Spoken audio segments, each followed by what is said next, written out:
हरिः ओं वक्रतुण्ड महाकाय सूर्यकोटि समप्रभ निर्विघ्नं कुरु मे देव सर्वकार्येषु सर्वदा।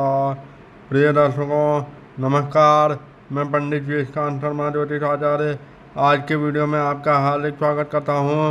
आज के वीडियो में हम चर्चा करेंगे कि वास्तु के अनुसार वास्तु शास्त्र की चर्चा करते हुए आज हम चर्चा करेंगे कि घर का, दुकान का या ऑफिस का नक्शा किस प्रकार का होना चाहिए। विशेषकर हमारे घर का नक्शा किस प्रकार का होना चाहिए, कौन सी चीज़ कहाँ पर होनी चाहिए, इसके बारे में चर्चा करेंगे। वीडियो को अंत तक देखें। अच्छा लगे तो लाइक करें, चैनल को सब्सक्राइब करें और ज़्यादा से ज़्यादा लोगों से शेयर करें। चलिए शुरू करते हैं आज के वीडियो को। जैसा कि हम जानते हैं दिशाओं के बारे में पिछले वीडियो में मैंने आपको बताया था। ये उत्तर, दक्षिण, पूर्व और ये पश्चिम। पिछले वीडियो में हमने आपको बताया था, दिशाओं के बारे में बताया था और उनके स्वामी बताए थे। इसी चर्चा को आगे बढ़ाते हुए आज हम वास्तुशास्त्र के अनुसार घर का नक्शा कैसा होना चाहिए उसके बारे में चर्चा करेंगे। चलिए शुरू करते हैं। सबसे पहले बात करते हैं और ये चारों दिशाओं के बीच का जो स्थान होता है वो होता है केंद्र स्थान। इसे ब्रह्म स्थान भी कहा जाता है। ये स्थान खाली होना चाहिए, इसमें ज़्यादा भारी सामान नहीं होना चाहिए। यहाँ पर हॉल हो सकता है, हॉल बना सकते हैं, हॉल होना चाहिए। यहाँ पर मेहमानों को बैठने के लिए कुर्सी सोफा वगैरह वो ब्रह्म स्थान में यहाँ पर होना चाहिए।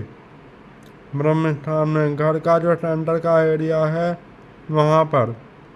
उसके बाद बात करते हैं उत्तर दिशा। उसके बाद बात करते हैं पूर्व दिशा की।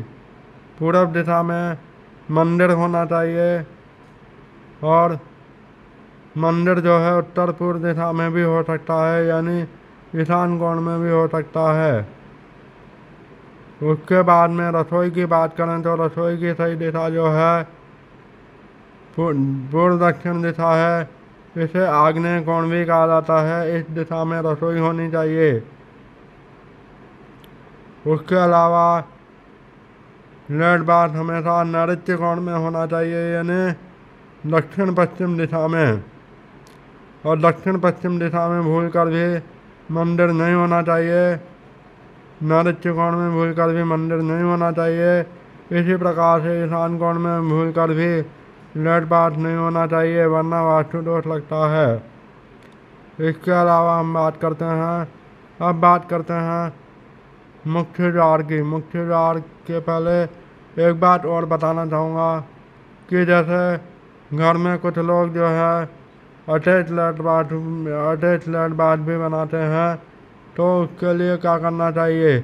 जैसे मान लीजिए ये उत्तर और दक्षिण दिशा जो है इनमें आप कमरे बनवा सकते हैं। यदि मान लीजिए आपका कमरा जो है उत्तर दिशा की ओर है, उत्तर दिशा में कोई की ओर कमरा है कोई, वहाँ पर आप अटैच लैट्रिन बाथरूम बनाना चाहते हैं, लेट बाथ बनाना चाहते हैं, तो उस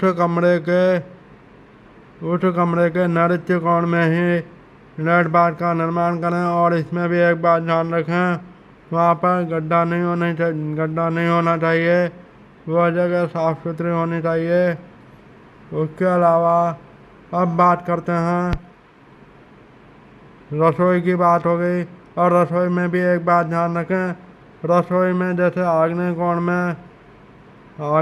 में यानी पूर्व दक्षिण दिशा में रसोई का निर्माण करें। और रसोई का जो निर्माण हुआ है उसकी इस दिशा में यानी आग्नेय कोण में रसोई के गैस से संबंधित सामान जैसे सिलेंडर आदि रखें। उसके अलावा रसोई का जो वायव्य कोण है वहाँ पर आप पानी की मटकी रख सकते हैं। कभी भी गैस सिलेंडर या गैस के पास में पानी की मटकी पास ना रखें, क्योंकि एक अग्नि तत्व है और एक जल तत्व है। दोनों आपस में विरोधी हैं, इसलिए इनको पास पास नहीं रखना चाहिए। वायव्य कोण की बात करें तो वायव्य कोण को हमेशा खुला रखना चाहिए।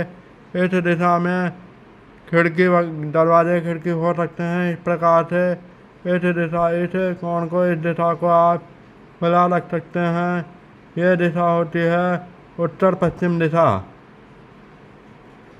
तो और उत्तर दिशा की बात करें तो यहाँ पर आप कमरे बनवा सकते हैं। दक्षिण दिशा में भी कमरे बनवा सकते हैं।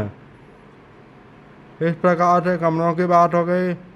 मंदिर की बात हो गई। मंदिर या तो उत्तर पूर्व दिशा में हो या फिर पूर्व दिशा में होना चाहिए। रसोई की बात हो गई, आग्नेय कोण में होना चाहिए। मुख्य द्वार की अगर हम बात करें तो वो आपका घर जो है किस दिशा में हो उस पर निर्भर करता है। यदि आपका घर जो है पूर्व या पश्चिम दिशा में हो तो मुख्य द्वार बिल्कुल बीचों बीच होना चाहिए, बिल्कुल सेंटर में होना चाहिए। और यदि उत्तर दक्षिण दिशा में घर है तो घर के पूर्व दिशा में मुख्य द्वार का निर्माण होना चाहिए। यह मुख्य द्वार की बात हुई। और उसके अलावा एक बात और है, जैसे ये बात सभी पे लागू होती है, चाहे किराए का मकान हो, चाहे खुद का मकान हो, चाहे सरकारी मकान हो, सभी में यह बात लागू होती हैं। उसके अलावा सीढ़ियों की अगर हम बात करें तो सीढ़ियाँ हमेशा विषम संख्या में होनी चाहिए, यानी 11, 13, 15 इस संख्या में होनी चाहिए। और सीढ़ियों के नीचे कभी भी लेट बाथ नहीं होना चाहिए। ऊपरी भाग की जो सीढ़ियाँ हैं वो घुमावदार होनी चाहिए। ये बातें ध्यान रखना है। और घर के नक्शे के बारे में इस तरह से समझना चाहिए। तो आज के वीडियो को यहीं समाप्त करते हुए अगले वीडियो में किसी नए विषय पर चर्चा होगी। तब तक के लिए नमस्कार। जय श्री कृष्णा।